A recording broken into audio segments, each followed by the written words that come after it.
আসুন আসুন, আপনার পুণ্য পদধূলি স্পর্শে আমার এই ক্ষুদ্র আলয় ধন্য হল। খাঁ সাহেব, আমি আপনার সহযোগিতা ও বন্ধুত্ব লাভ করে নিজেকে গৌরবান্বিত বোধ করছি। শিবাজি এগিয়ে এলেন আফজল খাঁর দিকে। আফজল খাঁও এগিয়ে এলেন। তারপরই একটা দীর্ণ চিৎকার সমগ্র প্রেক্ষাগৃহকে অনুরণিত করে তুলল। শিবাজির তীক্ষ্ণ বিষাক্ত বাঘনখের অব্যর্থ আঘাতে আফজল খাঁর বিষ জর্জরিত অবশ দেহটা এলিয়ে পড়ল। বিশ্বাসঘাতক!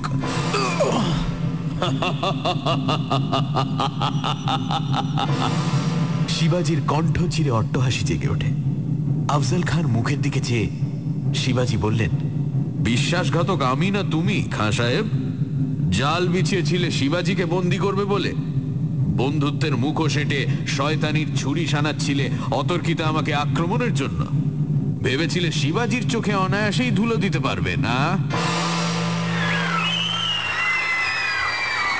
জবনিকা নেমে এল। প্রেক্ষাগৃহ ঝমঝম করে উঠল দর্শকের করতালিতে। আর সেই শব্দে এক হতভাগ্যের শেষ মরণ কাতর অব্যক্ত আর্তধ্বনি ডুবে গেল। কেউ জানল না, কেউ বুঝল না। গ্রিন রুমে মহিতোষ নিজের মেকআপ ঠিক করছিল আয়নার সামনে। সুশীল ছুটে এসে বলল, মহি, সর্বনাশ হয়েছে রে, তোর ভাই। বাকি কথাটা সে আর উচ্চারণ করতে পারল না। কি? খগেন যেন কেমন করছে। স্টেজ থেকে ফিরে এসে কেমন যেন এলিয়ে পড়েছে। সমস্ত মুখ নীল হয়ে গেছে। শিগগির ভাই আয় একবার। সে কি? কই চল তো দেখি। আফজল খাঁর বেশভূষায় তখনও খগেন সজ্জিত। উজ্জ্বল আলোয় স্পষ্ট বোঝা যায় খগেনের মুখখানা একেবারে নীল হয়ে গেছে। কপালে বিন্দু বিন্দু ঘাম, আধখোলা চোখ দুটি। স্তম্ভিত বিস্ময়ে মহিতোষ খগেনের মুখের দিকে তাকিয়ে প্রশ্ন করে, কি হয়েছে রে খগেন? বড্ড কষ্ট হচ্ছে ময়দা, নিঃশ্বাস নিতে পারছি না, কেমন যেন। শেষ হয় না কথাটা। খগেনের হঠাৎ কথা বন্ধ হয়ে গেল ও সঙ্গে সঙ্গে মাথাটাও একপাশে কাত হয়ে পড়ল। পুজোয় অ্যামেচার ক্লাবের শখের থিয়েটারে গৈরিক পতাকা অভিনয় হচ্ছিল। হঠাৎ এই বিভ্রাট। তখনই একজন ডাক্তারের সন্ধানে ছুটল। পাড়ার সুবোধ ডাক্তার দর্শকদের মধ্যেই ছিলেন। সংবাদ পেয়ে তিনি ছুটে এলেন। ক্লাবের তিনিও একজন উৎসাহী সভ্য, কিন্তু খগেনকে বাঁচানো গেল না। ঘণ্টাখানেকের মধ্যেই তার মৃত্যু হল। আনন্দের আসরে নেমে এলো মৃত্যু বেদনার কালো ছায়া। সুবোধ ডাক্তার মৃতদেহ পরীক্ষা করে বললেন, তীব্র কোনো বিষক্রিয়ায় খগেনের মৃত্যু হয়েছে। থানায় একটু সংবাদ দেওয়া উচিত, কারণ স্বাভাবিক মৃত্যু এটা নয়। থানায় সংবাদ না দিলে পরে গোলমাল হতে পারে। একটু পরে গ্রিন রুমে মহিতোষ ও সুবোধ ডাক্তার পাশাপাশি দুটো চেয়ারে বসে কথা বলছিলেন। দলের পাণ্ডা মহিতোষকে সুবোধ ডাক্তার কয়েকটি প্রশ্ন করল। তোমার সেই বাঘনখটা কোথায় মহি? আশ্চর্য, সুবোধদা, এই টেবিলের ওপরেই তো সেটা ছিল, কিন্তু খুঁজে পাচ্ছি না। খগেনকে যখন দেখতে যাই তখনও সেটা এখানেই ছিল। সত্যি তন্ন তন্ন করে খুঁজেও বাঘনখটার সন্ধান পাওয়া গেল না। ডক্টর সুবোধ বসুর মুখে একটা দুশ্চিন্তার ছায়া। ব্যাপারটা যেমন চিন্তার তেমনই ঘোরালো। হুগলি জেলার ছোটখাটো পল্লী গ্রাম একটি। মহিতোষ, যতীন, খগেন ও সুশীল সবাই কলেজের ছাত্র ও একই গ্রামে বাড়ি।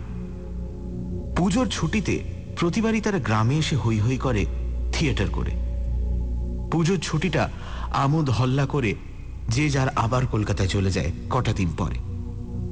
এবারে তারা গ্রামে এসে গৈরিক পতাকা অভিনয়ের আয়োজন করে এবং বিজয়ার পরের দিন নাটক যখন অভিনীত হচ্ছে ঠিক সেই সময় ঘটল এই আকস্মিক বিভ্রাট। অ্যামেচার থিয়েটার ক্লাবের প্রধান পৃষ্ঠপোষক গ্রামের জমিদার যামিনী চৌধুরী, বয়সে তরুণ, অত্যন্ত আমোদে ও মিশুকে।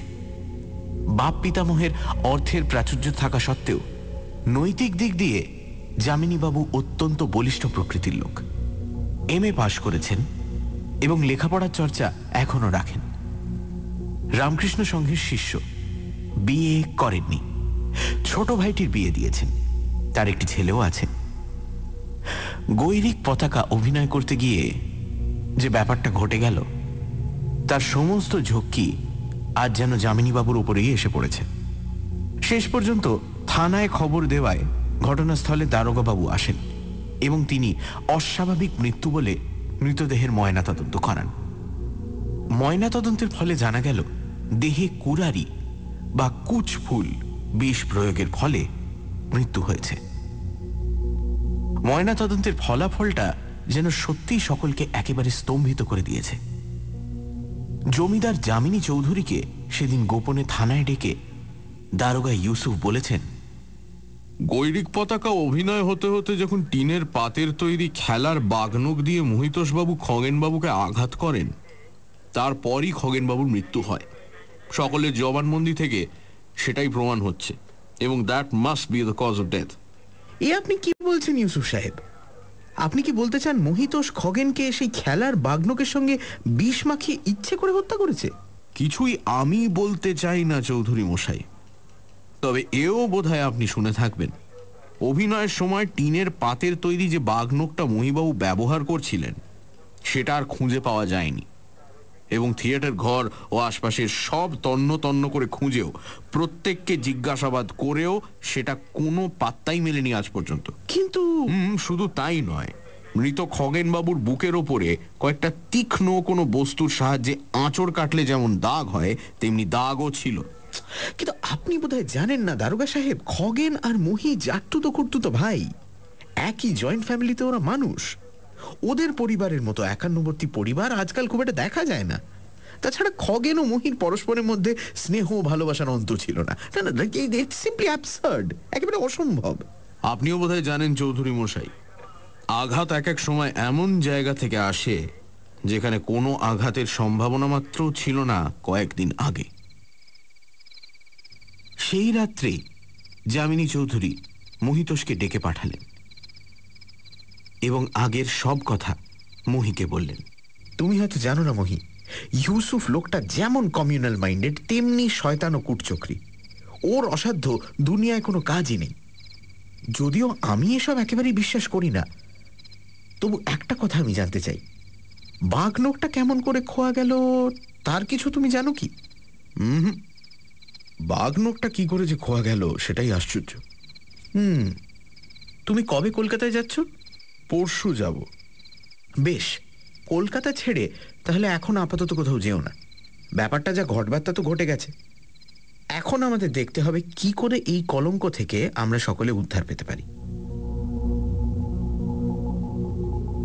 নির্দিষ্ট দিনে মহির কলকাতায় যাওয়া আর হল না, কারণ আগের দিন সন্ধ্যার দিকেই ইউসুফ এসে ম্যাজিস্ট্রেটের গ্রেপ্তারি পরোয়ানা দেখিয়ে মহিতোষকে গ্রেপ্তার করে নিয়ে গেল থানায় খগেনের হত্যাকারী সন্দেহে।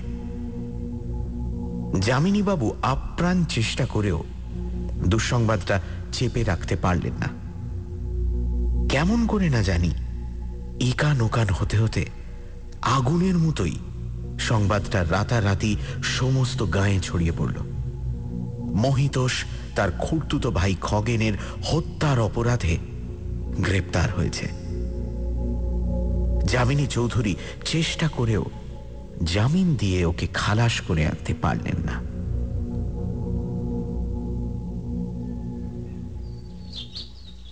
কিরিটি বাণীভবন মেসে তার তিনতলার ঘরে বসে মন দিয়ে ওই দিনকার খবরের কাগজটি পড়ছিল।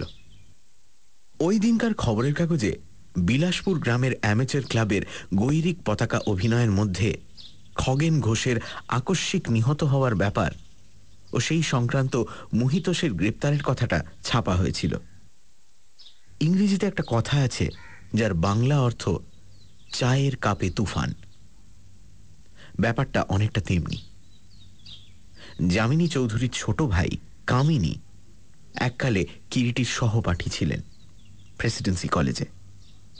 সেই সূত্রে আলাপ পরিচয়ও কিছুটা আছে।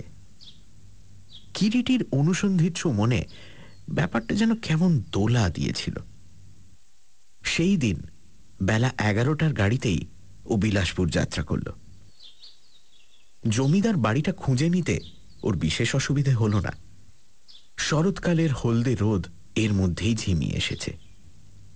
সামনেই একটা টানা বারান্দা। একটি বেতের মোড়ার ওপর বসে কামিনী চৌধুরী একটা দোনলা বন্দুক সাফ করছিল। কলেজের ছাত্রজীবন থেকেই কামিনীর শিকারে খুব শখ। এই বয়সেই সে একজন পাকা ও দক্ষ শিকারী বলে নামও কিনেছে যথেষ্ট। সাধারণ দোহারা চেহারা, তীক্ষ্ণ দুটি চোখ, ঠোঁটের ওপর সরু গোঁফ, দাড়ি নিখুঁতভাবে কামানো। কামিনী কিরিটিকে দেখেই চিনতে পারল। তাড়াতাড়ি বন্দুকটা পাশে নামিয়ে রেখে সাদর আহ্বান জানালো, কিরিটি না?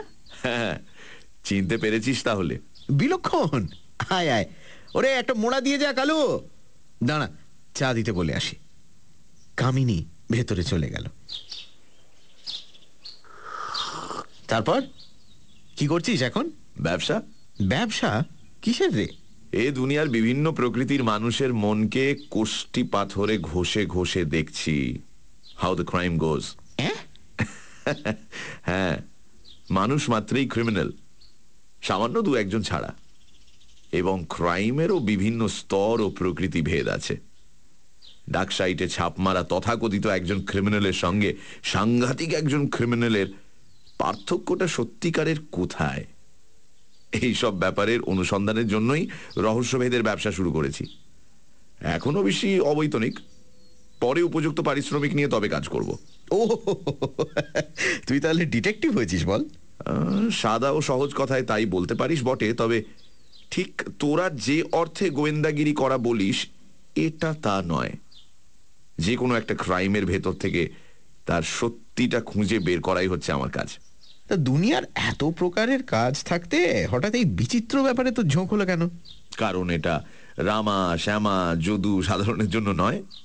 এতে প্রয়োজন তীক্ষ্ণ বিচার বুদ্ধি, সূক্ষ্ম বিশ্লেষণ শক্তি, দূরদৃষ্টি, স্থির চিন্তা ও ধৈর্য, সংযম, মানসিক ও শারীরিক ক্ষিপ্রতা, যত্ন ও সুকঠোর অধ্যাবসায়। এসব কিছু জড়িয়ে এক প্রকারের অসাধারণ শক্তিও বলা চলে, যা সাধারণের নাগালের বাইরে। পাগল, ফিজিক্সে এমএসসি করে শেষ পর্যন্ত তুই? যাক ভাই, ওসব কথা, ওসব তুই বুঝবি না। এখন কেন এখানে এসেছি সেটা শোন। তোদের এখানে কিছুদিন আগে গৈরিক পতাকা নাটকের অভিনয়ের সময় যে দুর্ঘটনাটা ঘটল, ওই যে এক মহিতোষ ঘোষ অ্যারেস্ট হয়েছে না, সেই ব্যাপারটাই একটু দেখতে এলাম। আমি তো সাহায্য চাই। সে তো বুঝলাম, কিন্তু মহিতোষ তো গ্রেপ্তার হয়েছে এবং দারোগা ইউসুফের সঙ্গে গোপনে সাক্ষাৎ করে যতদূর জানতে পেরেছি মহিতোষ বোধহয় সত্যিই দোষী। কিরকম? তুই বোধহয় জানিস না, ওরা জাটতুতো খুঁড়তুতো ভাই, একান্নবর্তী পরিবারের ছেলে। খগেনের বাবা বিনয়বাবু বছর 20 হলো মারা গেছেন। বলতে গেলে ঘোষবাড়ির যা কিছু সম্পদ ওই বিনয়বাবুর জন্যই। 18 বছর বয়সে বিনয়বাবু সংসার ছেড়ে চলে যান। তারপর তাকে আর কেউ খুঁজে পায়নি। 20 বছর পরে তিনি গ্রামে ফিরে এলেন এবং তখন তিনি প্রায় লক্ষ টাকার মালিক। কোথা থেকে কিভাবে যে তিনি টাকাটা রোজগার করেছেন তা তো কেউ জানতে পারলই না। এমনকি কোথায় কিভাবে যে তিনি টাকাটা রেখেছেন তাও কেউ জানতে পারেনি। তবে বাইরে থেকে বোঝা গেল ঘোষবাড়ির অবস্থার পরিবর্তন হলো এবং শূন্য লক্ষ্মীর ঝাঁপিটা হঠাৎ যেন স্বর্ণ মুদ্রায় স্ফীত হয়ে উঠল। ফিরে এসে কিছুদিন বাদে হঠাৎ বিনয়বাবু বিয়ে করলেন এবং বিয়ের বছর 2 বাদে খগেন জন্মাল। খগেনের যখন বয়স 2 বছর তখন হঠাৎই বিনয়বাবুর শরীরে ভাঙন ধরল। বলিষ্ঠ শরীর, সুগঠিত স্বাস্থ্য যেন হু হু করে 6 মাসের মধ্যেই হাড় সর্বস্ব হয়ে গেল। ডাক্তারের পরামর্শে তিনি দার্জিলিংয়ে চেঞ্জে গেলেন স্ত্রীকে সঙ্গে নিয়ে। তারপর? স্বামী স্ত্রী সেই যে দার্জিলিং গেলেন আর ফিরলেন না। বিনয়বাবু হঠাৎ মারা গেলেন এবং তার মৃত্যুর 5 দিনের মধ্যেই বিনয়বাবুর স্ত্রীও আত্মহত্যা করলেন। বাড়ির বহুদিনকার পুরনো চাকর জগা গিয়েছিল ওদের সঙ্গে। দিন 2 বাদে সে পিতৃমাতৃহারা শিশু খগেনকে বুকে নিয়ে ফিরে এলো। মহির মা শিশুটিকে বুকে তুলে নিলেন। খগেন যেমন বিনয়বাবুর একমাত্র ছেলে ছিল, মহিও বিনয়বাবুর দাদা দীনেশবাবুর একমাত্র ছেলে। মহির চাইতে খগেন বছর 5 ছোট। একই মার স্নেহে খগেন ও মহি বেড়ে উঠতে লাগলো। কি যে ভালোবাসা ছিল মহি ও খগেনের মধ্যে! ওরা যে এক মায়ের পেটের ভাই নয়, কারোর সে কথা বুঝবার পর্যন্ত উপায় ছিল না। মহি আমার চাইতে বছর 2 ছোট। আমি তো অনেক দিন পর্যন্ত জানতে পারিনি যে ওরা এক মায়ের পেটের ভাই নয়। সেই মহি যে খগেনকে অমন নিষ্ঠুরভাবে হত্যা করবে শুধু অসম্ভবই নয়, একেবারে অবিশ্বাস্য। কিন্তু ঘটনা পরিস্থিতি এমন দাঁড়িয়েছে যে বিশ্বাস না করে উপায় নেই। সানডে সাসপেন্স, শুধুমাত্র রেডিও মির্চি 98.3 FM এ। It's hot. সানডে সাসপেন্সে আজ নিহার রঞ্জন গুপ্তর বাঘনখ। বিজয়ার ঠিক পরের দিন মহিতোষ, যতীন, খগেন এবং সুশীল হৈ হৈ করে গৈরিক পতাকা নাটকটি মঞ্চস্থ করছিল। মহিতোষ অভিনয় করছিল শিবাজির চরিত্রে, আর ওরই খুড়তুতো ভাই খগেন সেজেছিল আফজল খান। নাটক শেষ হল শিবাজির বাঘনখের আঘাতে আফজল খানের মৃত্যু দিয়ে। কিন্তু প্রাণ খোলা আনন্দের মধ্যেই বিষাদের ছায়া নেমে এলো যখন দেখা গেল সত্যি আফজল খান বেশি খগেনের স্টেজে মৃত্যু হল। পুলিশ সন্দেহ করল সম্পত্তি লোভেই মহিতোষ বাঘনখের ডগায় বিষ মিশিয়ে খগেনকে হত্যা করেছে। খবরটা চোখে পড়ল কিরিটিরও। সে তদন্ত করতে এলো গ্রামে। সেখানে আবার ওর এক পুরনো ক্লাসমেটও বেরিয়ে গেল, কামিনী। তারপর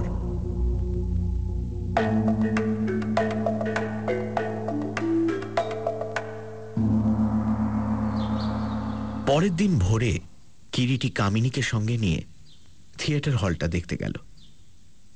পাকা ভিত, চারিপাশে করুগেটেড শিটের বেড়া ও আচ্ছাদনটাও করুগেটেড শিটের।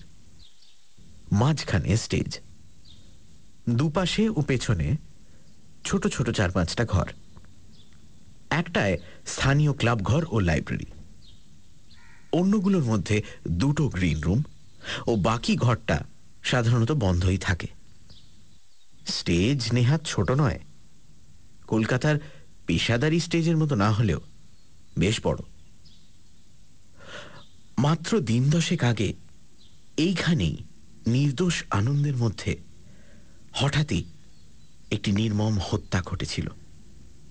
অজান্তেই কিরিটির মনটা কেমন যেন বিষণ্ণ হয়ে ওঠে। ডান দিকের একটা ছোট জানলা বন্ধই ছিল।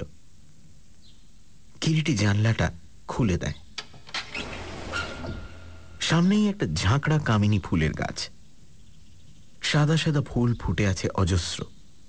আনমনে কিছুক্ষণ গাছটার দিকে চেয়ে থাকতে থাকতে হঠাৎ কিরিটির নজরে পড়ে ঘন পাতার মধ্যে একটা লাল কাপড়ের পাড়ের অংশ হাওয়ায় ডালের সঙ্গে দুলছে।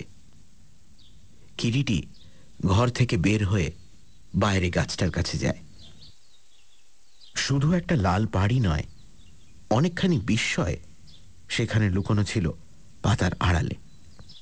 একটা লম্বা, প্রায় হাত আড়াই হবে, কাঁচা বাঁশের কঞ্চি। তারই এক মাথায় পাড়ের একটা দিক বাঁধা এবং পাড়ের অন্য দিকটাই ঝুলতে দেখা গিয়েছিল স্টেজের ভেতরের জানলা থেকে। হঠাৎ একটা সম্ভাবনা ওর মাথায় খেলে যায়। ফিরে আসে ও স্টেজ ঘরে। চারিদিকে ভালো করে কি যেন খুঁজতে থাকে কিছুক্ষণ ধরে। কামিনী প্রশ্ন করে, কি করছিস? একটা সরু 1.5 হাত লম্বা বাঁশের কঞ্চি। আচ্ছা কামিনী, যেদিন ওই ঘটনাটা ঘটে তুই তো এখানে উপস্থিত ছিলি না? হ্যাঁ, কেন? আফজল খাঁ বেশি খগেনবাবুকে যখন শিবাজি বেশি মহিতোষবাবু আলিঙ্গন করতে যায় তখন, মানে ঠিক সেই মুহূর্তে একটু আগে বা পরে খগেনবাবু চিৎকার করে উঠেছিলেন বলে জানিস কিছু? কই না তো। আর হলেও আমি অন্তত শুনিনি। কিন্তু কেন? আচ্ছা, দুর্ঘটনা ঘটবার পর ড্রপ যখন ফেলে দেয় তখন ঘন্টা বাজানো হয়েছিল? সে এক মজার ব্যাপার। যে লোকটার হাতে ঘন্টা বাজাবার ভার ছিল সে একটু আগেই ঢং করে ঘন্টাটা বাজিয়ে ফেলেছিল। ইউরেকা! পেয়েছি! কিরিটি হঠাৎ চিৎকার করে ওঠে। কি পেয়েছিস? শব্দ, জাস্ট আ সাউন্ড। জাস্ট আ সাউন্ড? ছোটবেলার একটা ছেলে ভুলোনো পদ্য ধাঁধা মনে পড়ছে। বনের থেকে বেরুলো টিয়ে সোনা টোপর মাথায় দিয়ে। বলতো ধাঁধার উত্তর কি? বলতে পারলি না তো? জানি বলতে পারবি না। থাক, চল এবার ফেরা যাক। মহিতোষের বাবা দীনেশবাবু লোকটি অত্যন্ত অমায়িক। কিরিটির আসল পরিচয় পেয়ে অত্যন্ত সুখী হলেন এবং অনেকক্ষণ ধরে দুজনে বসে আড্ডা মারলেন। কিরিটি জানতে পারল মৃত বিনয়বাবুর একমাত্র পুত্র খগেনই ছিল ঘোষবাড়ির সমস্ত সম্পত্তির অধিকারী। যদিও সে কথা একমাত্র দীনেশবাবু ছাড়া আর কেউই জানত না। তবে যতটা রটে ততটা নয়। লাখ টাকা নয়, 1030 টাকা নগদ ব্যাংকে আছে। আর 1010 টাকায় কিছুদিন আগে কাঁচামালের ব্যবসা করে এখন সেই ব্যবসার মূলধন প্রায় 1050 দাঁড়িয়েছে এই 24 বছরে। তবে যে জ্যাঠামশাই, শুনতাম বিনয় কাকার নগদ লাখ টাকা আছে। লাখ টাকাটা কি এত সহজ বাবা? থাকবে সে কথা। বিনুর গচ্ছিত ধন শেষ পর্যন্ত রক্ষা করতে পারলাম না। এই দুঃখটাই আজ আমার মহির দুর্নামের চাইতেও বেশি বাজছে বুকে। খগেনবাবু ও মহিবাবুর ঘরটা একবার দেখতে পারি কি দীনেশবাবু? নিশ্চয়ই, চলুন। এরপর খগেনের ও মুহির ঘরে ঢুকে ঘরের সব কাগজপত্র উল্টে পাল্টে দেখে কিরিটি বিদায় নিল। আরও 1 সপ্তাহ পরের কথা। যামিনীবাবুর বাইরের ঘরে বসে কিরিটি, যামিনীবাবু ও কামিনী কথাবার্তা বলছিল। মহিতোষবাবু একেবারে নির্দোষ এ ব্যাপারে। তার ঘাড়ের সমস্ত হত্যাপরাধটা অত্যন্ত কৌশলের সঙ্গে চাপানো হয়েছে মাত্র। কিরকম? আপনি তাহলে ধরতে পেরেছেন নাকি কিরিটিবাবু খগেনের আসল হত্যাকারী কে? প্রশ্ন করলেন যামিনীবাবুই। হ্যাঁ। ঘরের মধ্যে যেন বজ্রপাত হল। বিস্মিত ও বিমূঢ় যামিনীবাবু যেন একেবারে নির্বোধ বনে গেলেন। যখন কিরিটি তার জামার পকেট থেকে একটা ছোট কাগজের মোড়ক খুলে তার চোখের সামনে মোড়কের ভেতরে পদার্থটি খুলে ধরল। দেখুন তো যামিনীবাবু, এটা কি? একটা শাড়ির লাল পাড় বলেই তো মনে হচ্ছে, কিন্তু হ্যাঁ, আর একটু ভালো করে পাড়টা পরীক্ষা করে দেখুন। যে শাড়ি থেকে পাড়টা ছিঁড়ে নেওয়া হয়েছে সেটা সাধারণ মিলের শাড়ি নয়, দামি শান্তিপুরি শাড়ির পাড়। দেখুন, পাড়ের নিচে জরির নকশা আছে। আর দুর্ভাগ্যই বলুন বা সৌভাগ্যই বলুন, পাড়টা এমন ভাবে ছিঁড়ে নেওয়া হয়েছে যে ধোপার চিহ্নটাও রয়ে গিয়েছে। হত্যাকারী যে বুদ্ধিমান সন্দেহ নেই, কিন্তু ভগবান বিরূপ। আপনি কি বলতে চান? খুলে বলুন কিরিটিবাবু, এসবের অর্থ কি?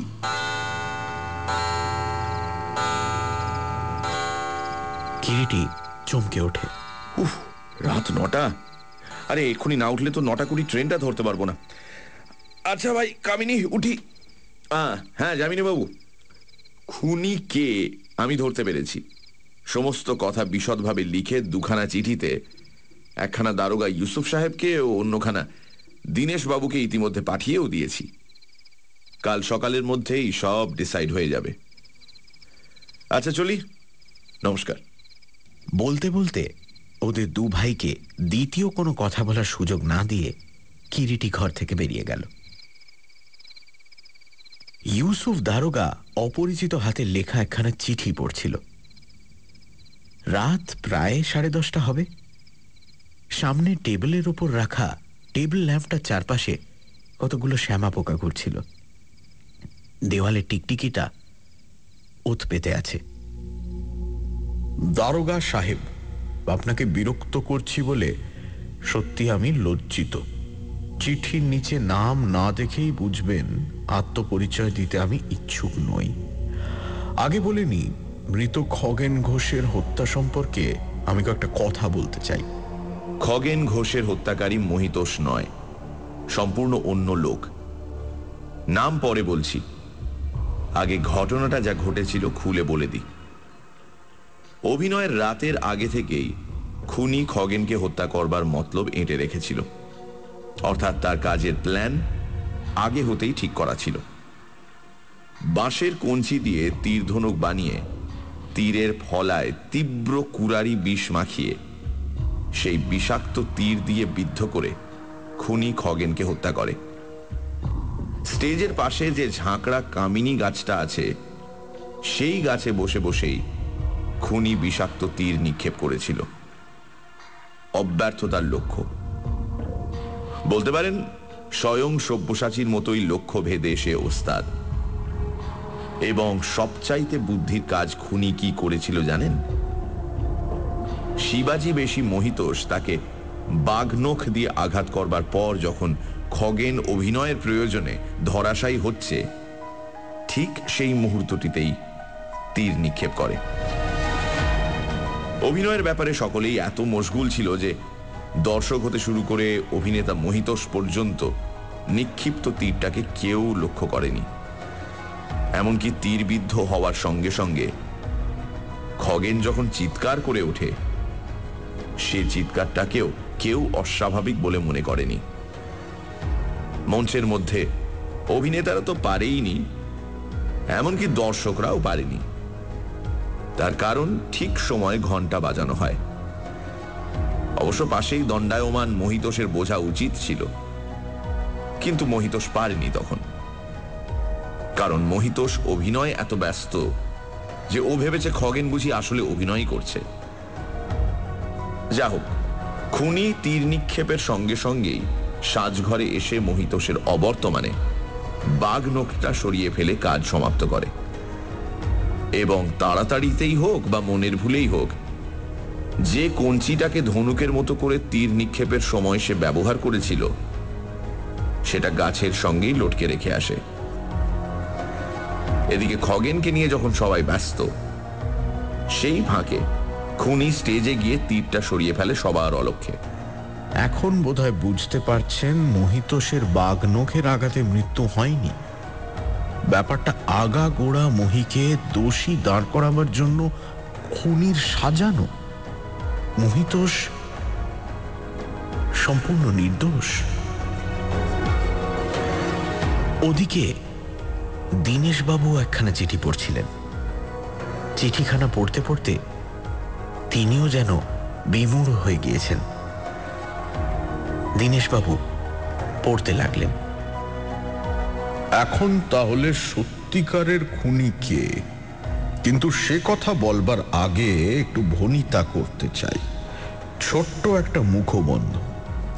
আপনি হয়তো জানেন না, আপনার অজ্ঞাতে আপনার মৃত ভ্রাতুষ্পুত্র খগেন একজনের সঙ্গে গোপনে পার্টনারশিপে চোরাই মালের ব্যবসা বেচা কেনা করছিল আপনারই দেওয়া টাকায়। চমকে উঠবেন না। হ্যাঁ, যোগ্য পিতার যোগ্য পুত্রই খগেন। এখন হয়তো আপনি বুঝতে পারছেন, চোরা মালের কারবার করেই গোপনে বিনয়বাবু ওই অর্থ জমিয়েছিলেন। যা হোক, ছেলেও বাপের পথেই বেছে নিয়েছিল, এসব কথা খগেনবাবুর ড্রয়ারে একটা ডায়েরি থেকেই আমি জেনেছি, যেটা সেদিন তার ঘর থেকে আমি উদ্ধার করে নিয়ে আসি আপনাদের সবার অলক্ষ্যে। আপনি যে সেদিন বলেছিলেন একমাত্র আপনি ছাড়া উইলের কথা অন্য কোনো দ্বিতীয় ব্যক্তি জানেই না, তাও ভুল। খগেন জানতো সে উইলের কথা, এবং তার কাছ থেকেই হয়তো তার পার্টনারও জানতে পেরেছিল। তাই সে খগেনকে পথ থেকে সরানোর চেষ্টা করে। খুনি বা খগেনের অংশীদার ও খগেনের মধ্যে একটা চুক্তি হয়। খগেনের ও তার নিজের সমস্ত সম্পত্তি যা কিছু সমস্তই ওই ব্যবসায় খাটানো হবে। অর্থাৎ এক কথায় ব্যবসার মধ্যেই দুজনের যা কিছু আছে সব টাকা যাবে। কাজেই বুঝতেই পারছেন, দুজনের মধ্যে একজনের মৃত্যু হলে অন্যজনই সবকিছুর মালিক হচ্ছে। এ কথাটা চুক্তিনামায় ছিল, যার একটা কপি খগেনের ড্রয়ারেই পাওয়া গিয়েছে এবং দারোগা সাহেবকে পাঠিয়েও দিয়েছি আমি এ মামলার প্রমাণস্বরূপ।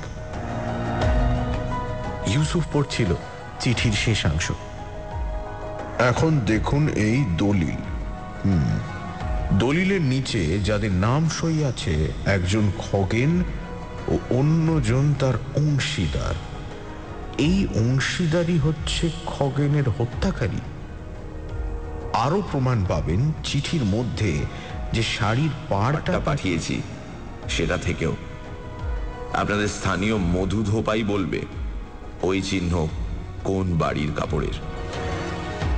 হ্যাঁ, ওই অংশীদারের স্ত্রীরই পুরাতন একটা শাড়ির পাড়।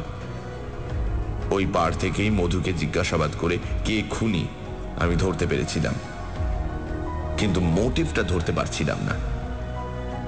অবশেষে খগেনের ডায়েরি থেকেই মোটিভটাও খুঁজে পেলাম, সেটাও এই সঙ্গে পাবেন। এখন নিশ্চয়ই মহিতোষবাবুকে মুক্তি দিয়ে সত্যিকারের খুনিকে গ্রেফতার করতে আপনার আর আপত্তি থাকতে পারে না। খুনি এখনো সন্দেহ করেনি যে আমরা এই কথা জানতে পেরেছি। খুনি সেই, অর্থাৎ কামিনী চৌধুরী। নমস্কার।